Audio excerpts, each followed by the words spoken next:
বন্ধুরা, আজকে একটু দুপুরের মেনুটা একটু অন্য ধরনের করলাম। একটু প্লেন ভাত আর খেতে ইচ্ছে করলো না, ভাতটাকে একটু ফ্রাই করে নিলাম।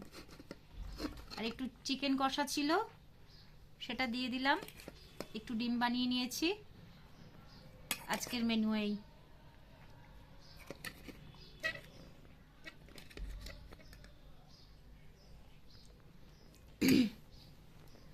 কেমন হয়েছে কমেন্টে বলো। একটু চেঞ্জ করে খাচ্ছি, মুখটাও ভালো লাগছে না, ওই জন্য। কেমন হয়েছে প্লিজ কমেন্ট করবে। আর তোমরাও একটু চেঞ্জ করে করে খেও। আর ভালো থেকো, সকলে ভালো থেকো, আর পাশে থেকো।